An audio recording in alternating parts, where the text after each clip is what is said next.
wrestling fans, thanks for clicking the Brad D. Rose report. Does anybody remember David OTUNGA? No.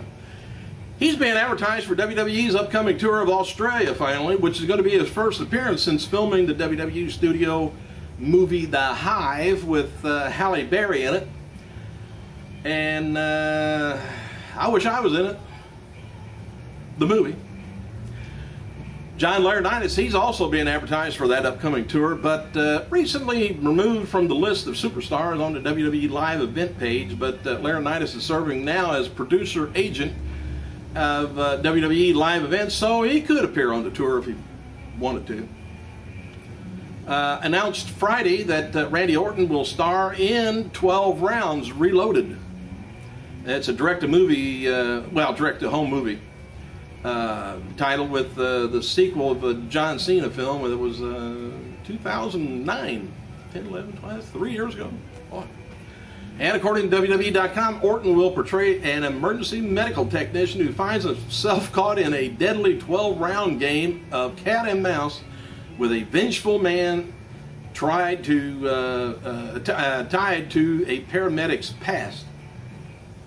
With a little time to spare, his wife's life hanging in the balance, the EMT must figure out how and why he's been chosen to be the pawn in this maniac's game before it's too late. It's probably too late now. Anyway, 12 Rounds Reloaded, written by a couple of different people. One of the guys wrote the Scorpion King 3.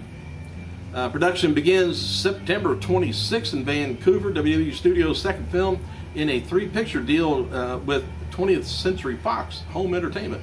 Maybe they'll get some good distributing on this. And stop losing money.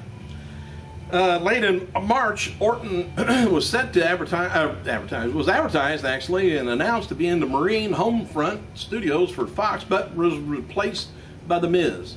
After companies kind of reminded of Orton's dishonorable discharge from the Marines. Can't have that.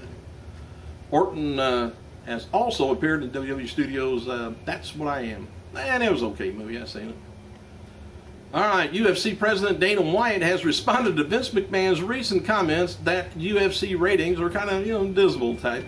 But during the interview, White says he likes Vince McMahon and he has a good relationship with him, but Vince says things that are because he's just wired that way. You don't know why Vince says what he does say, but just wired odd, which is true. He likes to see himself always killed off. I think that's odd too. Anyway, he added that he could say a lot of things about WWE, but doesn't, and says he doesn't understand why Vince would attack UFC, since Vince is so adamant about saying WWE and UFC are totally different products. And I would say happy birthday to this guy, but he's no longer with us. Today would have been the birthday of WWF Tag Team Champion Haystack Calhoun. Would have been 78 years old. And probably still a little over, I think he weighed always around 605 pounds. There was here's some highlights from WWE conference call from investors on Thursday.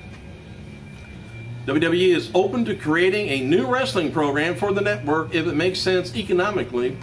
They are planning to have some live programming on the network also. Vince McMahon feels also that the writing for Raw and SmackDown is considerably better than it was, had been before. He calls it evolving. When someone asks if they're, trying to be edgier lately, says it's evolving. How long have they been around? It's just now evolving. And regarding live event business on the SmackDown side, they are behind from where they want to be, with hopes that the recent upgrades in production and the values of the live event will increase attendance in the future.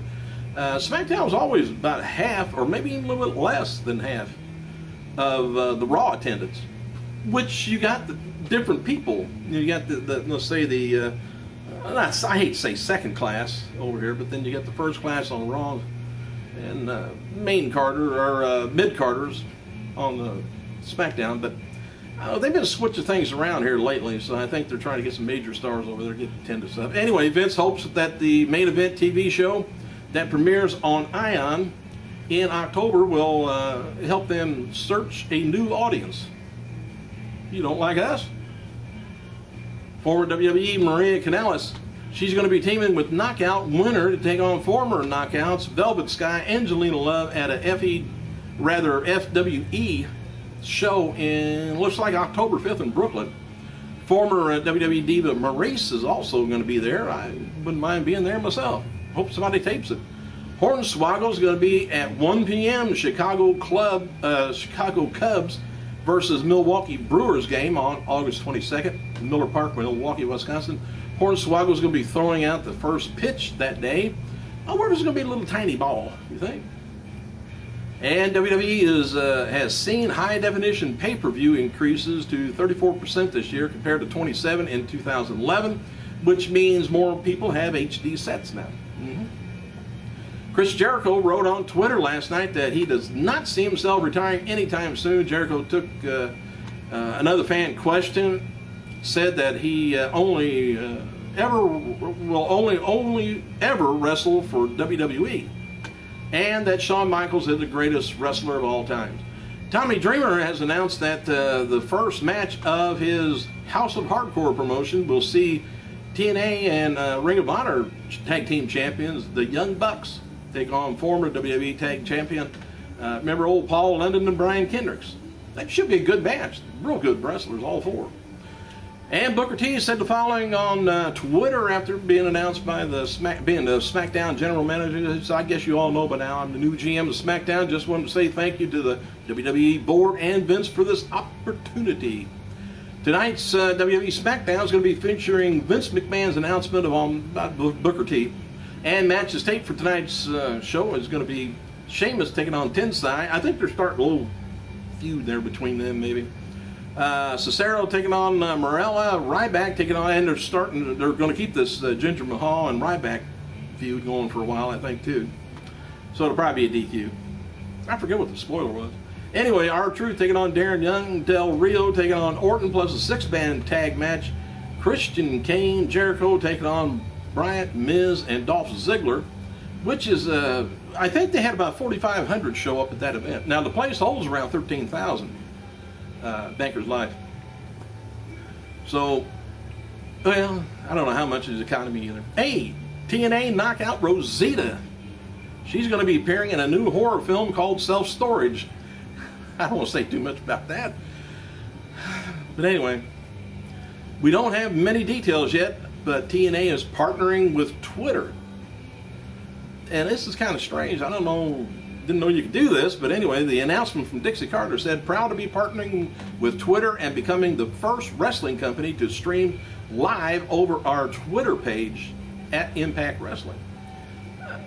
I haven't seen any live events on there, but maybe it's just the link that takes you to the web page with streaming. I don't know. We'll find out. Madison Rayne's become the new #1 contender for the knockout titles last night on Impact Wrestling, winning the Fatal 4-Way. She got help from Earl Hebner, the dirty guy. Madison Rayne will get a title shot at Hardcore Justice. TNA announced the following Bound for Glory matches for next week. It's going to be Angle taking on Styles, Pope taking on Van Dam, Bully Ray taking on James Storm. WWE sent a following survey out to fans regarding potential Saturday morning TV show. All right, I don't know how you feel about this, but it says here, imagine a weekly half-hour WWE television show on Saturday mornings that include highlights from the best action and the funniest moments from recent, WWE events from the past. Show would feature fun segments with WWE superstars both in the ring and behind the scenes, giving viewers a chance to get to know them even better. Every episode will include one action-packed match featuring different WWE stars each week. So we only have one match, I guess 1 hour. Rest of it is just, if it ends up just being repeats, I mean, from Raw, from earlier last week's Raw and SmackDown and stuff. Anyway.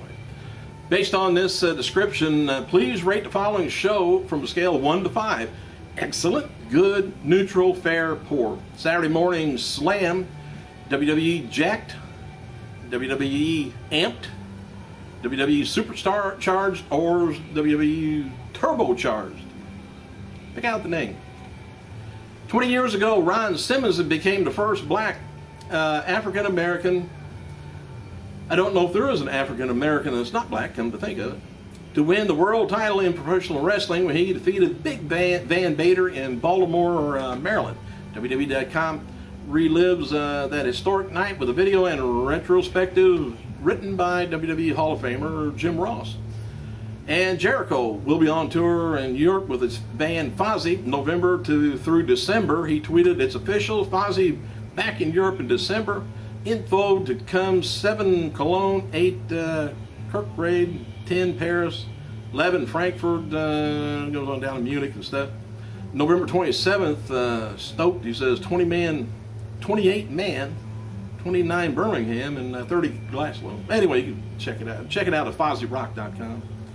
Simply Marvelous, Mitch Ryder turns 40 years old Thursday. And tonight on Big Brother, if you watched that, maybe this was last night. Anyway, Frank Udy, which is the father, of course, is Sid Vicious, talks about his son on there and doing the game, doing how he's doing in the game. And there's a sneak video clip from Vicious discussing his brother on YouTube if you want to check it out ahead of time. Hey, I guess I better get over here. I'm running out of news. I'm running out of breath. I've got dry mouth. Hey, thanks for clicking, you guys. I gotta go.